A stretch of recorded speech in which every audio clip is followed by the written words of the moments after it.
everyone. My name is Tara Bentley, and I'm the Executive Director of the Indiana Association of Home Educators, otherwise known as the IAHE. Hi, my name is Amy Bragdon. I am a second-generation homeschooling mom of 3 who also works part-time outside the home and volunteers with the IAHE. Together, we're your co-hosts for Season 3 of the Homeschool Indiana podcast. With each episode, we'll be here to support you on your homeschooling journey, sharing practical tips, important updates, and encouraging conversations to help you feel more confident and connected. And of course, we'll have some fun along the way. So grab your favorite drink, get comfy, and let's dive in. Hi, everyone. Tara Bentley here, and we are so excited to be bringing you back our episodes of Homeschool Indiana. We are here with Season 3. I am joined by a brand new co-host, Amy Bragdon. Amy, welcome. Thank you so much for having me. It's a pleasure to be here, and I'm excited to be co-hosting Season 3 with you. So much fun. We've had fun here the last 2 years with bringing back our podcast. We had a podcast about 10 years ago. I like to say that we had a podcast before it was cool, but now it's cool, and so we're jumping back in. But we took a longer break this summer before we were able to come back, and just in the most simple way possible, I've been dealing with a lot of illness in my family, and so that has taken priority. And, you know, we always, as a team centered on volunteers, family first, right? And so I've been living in a little bit of a state of crisis here, and so it took longer to come back with Season 3, but we're ready. And Amy, when I reached out to you to ask if you would be willing to jump in and be my co-host this season, you said yes. I did, and here I am. And here you are. So very excited to have you. You are one of our, you are, I think, our newest regional rep here with the IAHE, right? You started within the past year. I did. I started in August, actually, of last year. And I've always known about the IAHE, and I have always supported the work of the IAHE. And I thought, you know, what better way to volunteer my time than to continue supporting all of the things that you guys are doing. Well, we're so glad to have you. One of the things you're going to learn, I didn't tell you this, but I'm realizing it now as we started recording.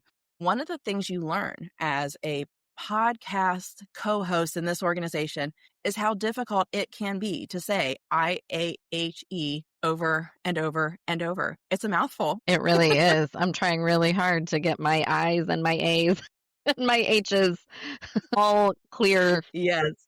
But why don't we start with you just telling everybody more about you, your homeschool journey. I'm really excited because you are our first co-host who actually is a homeschool graduate yourself. So just tell everybody about you, your journey, and a little bit about your homeschool life now. Absolutely. So I have been born and raised in Central Indiana. I've lived here my entire life. I like to say that I was homeschooled from birth to graduation because my mom started homeschooling the year I was born. So I have never known anything other than homeschooling, and it was a blessing to me.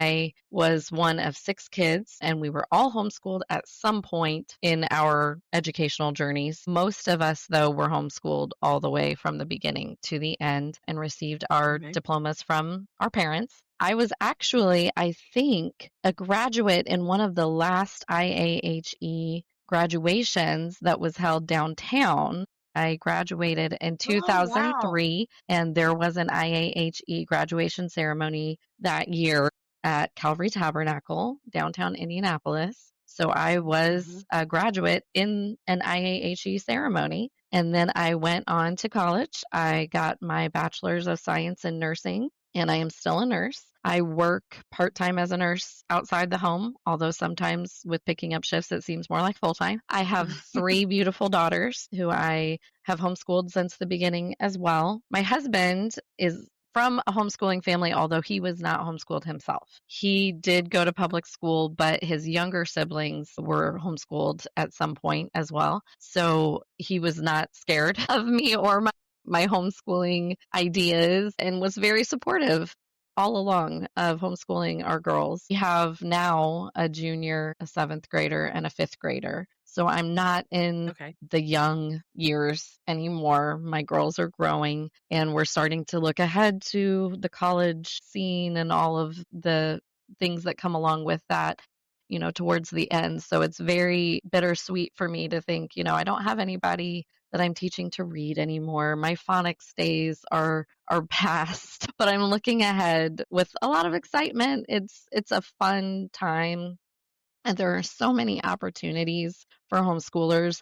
I actually had a fair amount of opportunity when I was growing up as well. I played homeschool sports. I was involved in a lot of homeschool groups and activities. I remember doing page day at the State House and being a page there with other homeschooled friends. So there were a lot of opportunities then, but the amount of opportunities now that are available are just astounding. And I love to see that because I've been around homeschooling my entire life. I just want to Mhm. continue to see it thrive, and I want to see the freedoms that we have here in Indiana continue so that more and more kids can have that opportunity and more families, can see the benefits of homeschooling and just have it be a blessing in their lives.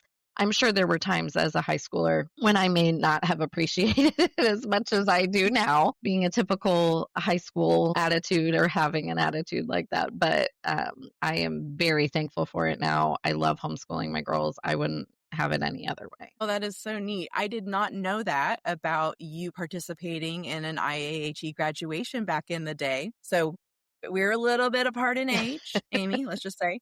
So I am in that empty nest phase of life, very different. But my first IAHE convention was in 2001. And so that was downtown at the convention center. In those, I think my first couple of years, the graduation actually took place on site at the convention center. And then because the convention center was so busy, they wouldn't always keep our conference in June. And so I think one of those last years, they moved the convention. The convention center forced our conference to move from June to February. That kind of put an end to the IAHE hosting graduation together with the conference. And so that's fun. That's really fun that there's that tie with your history and ours. And so grateful for you being willing to give back. It's much the same, for me, it was the same thing. I mean, my first conference was very instrumental in why I felt I could homeschool.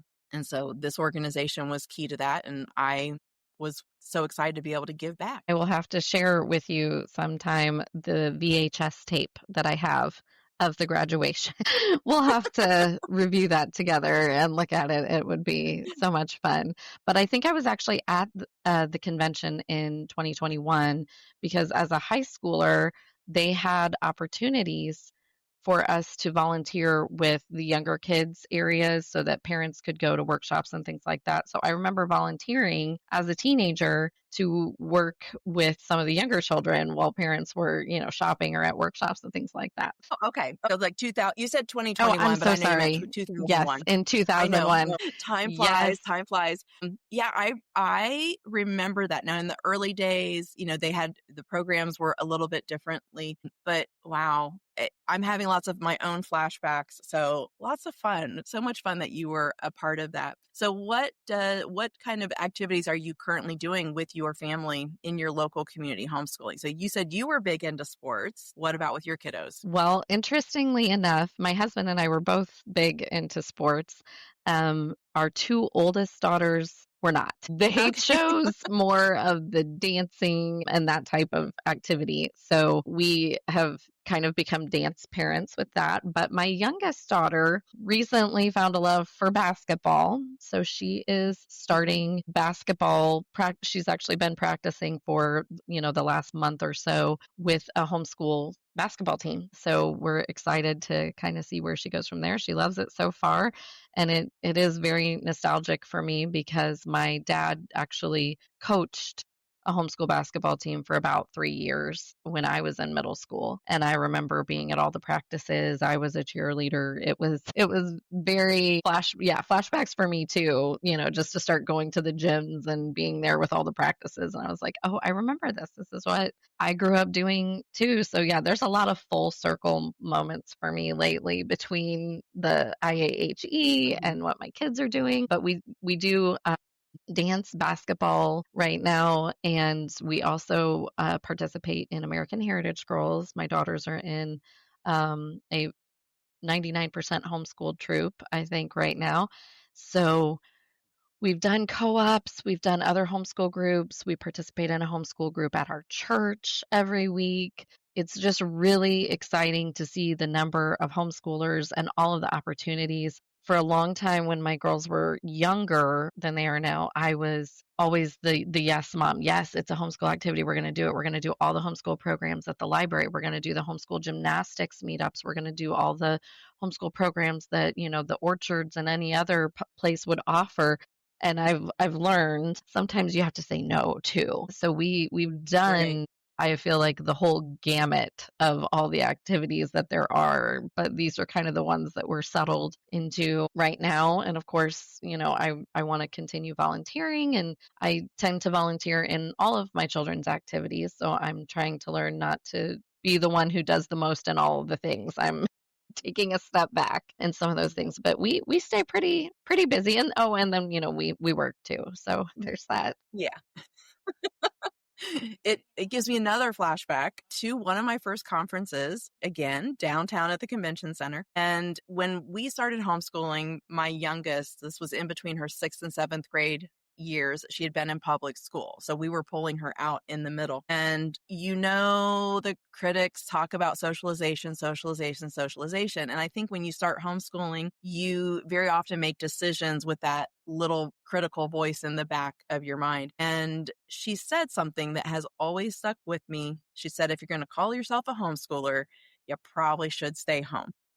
And it was, there's extremes to everything, but we too often will go chasing all of this activity because it can be good. I mean, we're not out there chasing frivolous things all the time. We're chasing what looks like educational opportunities, but we need to be home. We need to be home, provide the consistency for our kids, and yeah, especially as they grow. Finding that balance is very different for every single family. It's true. I think it was my oldest daughter's 4th grade year when I started using a similar phrase. I used to say, "We've got to put the home back in homeschooling," because we were Yeah. just gone every day of the week. And it was great. Like you said, great opportunities. I always said, "Oh, I want my kids to be so well rounded. I want them to do all the things. I want them to do the fine arts and the sports and, the piano lessons and this and that." But then at the end of the day, it was hurry up and get your math worksheet done. We've got someplace else to go. And then I was like, wait, that's not what I'm doing this for. But they were great Right. activities. You just have to, stop and prioritize.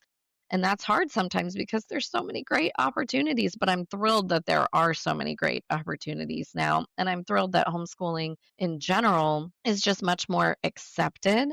I think that was the hardest thing for me being a teenager in, the 90s, early 2000s with homeschooling, was that every time I talked to someone, they would, engage with me. I had no problem carrying conversations and talking to anybody about anything. But as soon as they said, "Now, where do you go to school?" That was the thing that bothered me the most, is as soon as I said I was homeschooled, I immediately got treated differently. I could kind of feel a different, vibe in the conversation, I guess, and people started being like, "Wait, what?" And I don't think that's there as much anymore. So I am thrilled that the acceptance in general of homeschooling has come so far. And obviously, organizations like the IAHE and places like that have a lot to do with that, because homeschoolers needed support and somebody in their corner when people felt, like homeschooling was such a strange thing. And now I think society's finally coming around to, hey, this isn't such a bad idea. There is something to this, and it's much more accepted. And the opportunities are just, I mean, innumerable at this point, which is amazing. I love it. Yeah.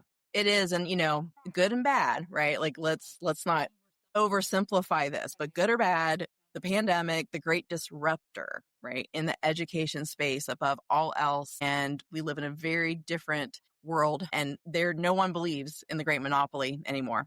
It's not true. People do. People still do, but it's fewer and fewer. So, okay, well, so we want to wrap up today's episode with a sneak peek of what is coming. But before we do, because I just have to ask you this, because, we want people to get to know you. And so anyone who knows me or knows me a little bit will eventually find out that I drink a lot of Diet Coke. I am a Diet Coke fanatic. And so we just recorded our intro. We would encourage everybody to grab a drink when they listen to us, your favorite beverage of choice. And so I saw you have a really cool mug this morning. And so I know everybody else won't get to see that. But what is your beverage of choice, Amy? Oh my goodness.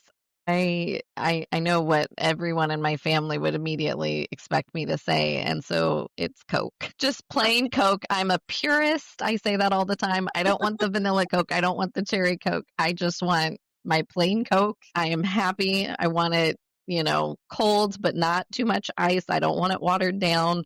I'm very particular. Like I said, I'm just a purist with that. And the irony is that I married a man who works for Pepsi. So I don't know if I can say that. Oh, I did not know that. Yes, yes. But he loves me anyways.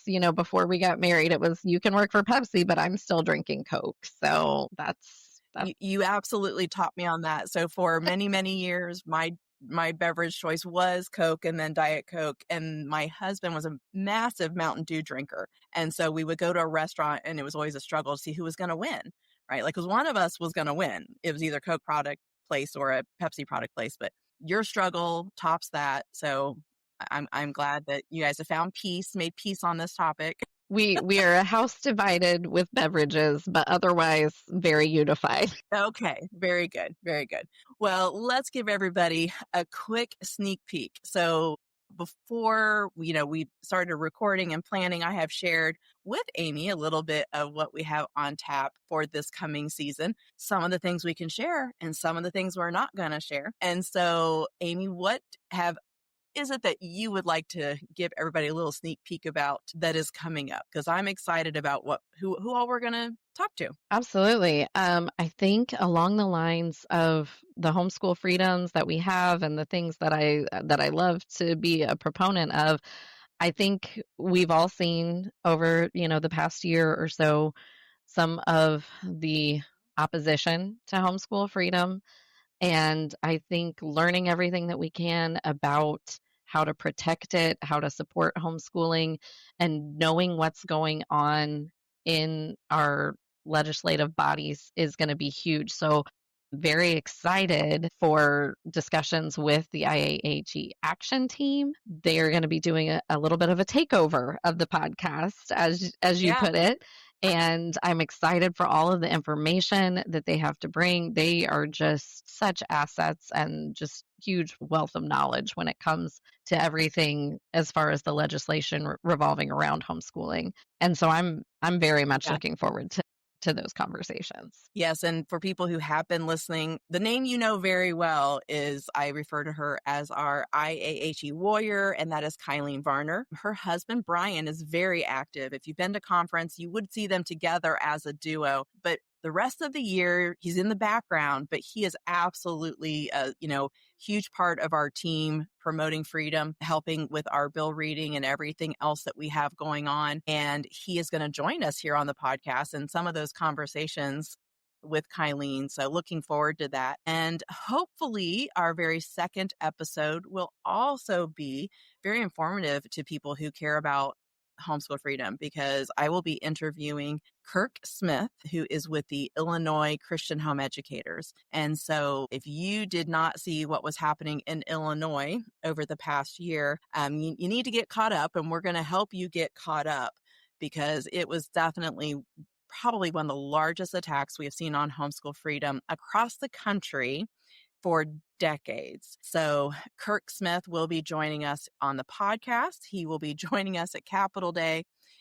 in January, and you'll hear more about that. And he will be coming to conference as well. So he'll be a conference speaker. So we're really excited. I've known Kirk for a lot of years. He is a great guy and a lot of wisdom and encouragement that he'll be bringing to conference. So very excited. And then we will be doing interviews with our 2 keynote speakers for this year. If you haven't seen those, very excited. One returning speaker and one who's never been at our conference before.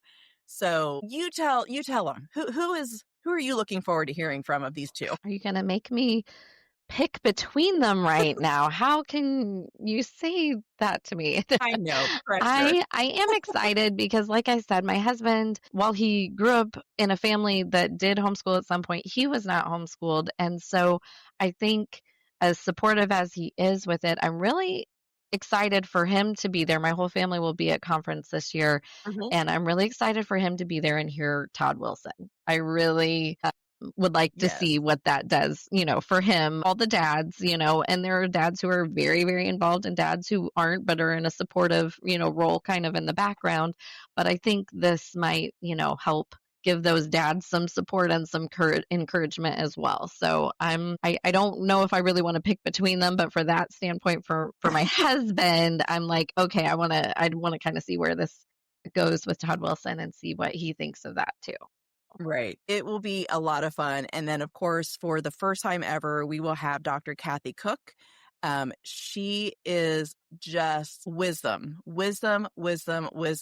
practical wisdom. And she's amazing what she brings to offer. And we've wanted to have her for a long time. It hasn't worked out. And so we're very, very excited to bring her back to Indiana. I say back to Indiana, even though she's never spoken for us. She is a Purdue graduate. And so she has been on her heart to come get to speak here in Indiana for a long time. And so we're so excited to make that happen. That's awesome. And then I know, speaking, you brought up Purdue, since we're kind of Yeah. in the path of, starting to look towards college for my high school junior, I know I'm looking forward to seeing Cedarville again on the Yeah. podcast, everything to do with getting ready for college, wrapping up those final years of high school and seeing where your kids want to go. I know Cedarville has been, from everything I've heard, a blessing to many, many families. So I'm looking forward to seeing them on the podcast and interviewing them as well. And we have a few more that we're not going to let the cat out of the bag yet. So we're going to leave it at that. We're going to give you guys just that small sneak peek. We'll hear more from our team here in Indiana. We have a lot of amazing people who give a lot to our community. We want to keep you updated on that. And we love hearing from you guys. And so if you have a story or an idea, something that you think would be a great fit for the podcast, reach out. Let us know. We love interviewing not just the speakers and not just the experts, not just the people who are in the trenches, but we'd love to hear stories from you guys. And I would love to have more second generation homeschoolers, right? I'd love to hear more stories from people like you, Amy, people who were homeschooled early on and who are still choosing to make that sacrifice today. I think I was very unique early on, or thought I was very unique in the second generation homeschooler department. But now I'm realizing I'm meeting more and more second generation homeschoolers every day. So I think you are getting your wish, Tara, and I think we're just going to continue to see that grow because I am not that unique anymore. And I think that's a great thing. Awesome. Well, Amy, I'm so looking forward to us continuing the conversation this coming year. We may not always be here together, but we will be here together in spirit, working through providing great content for our families. And so I think it's going to be a great season. And I'm so excited that we finally, here in October, get to kick off season 3. It's going to be great. I'm looking forward to it. All right. Thank you.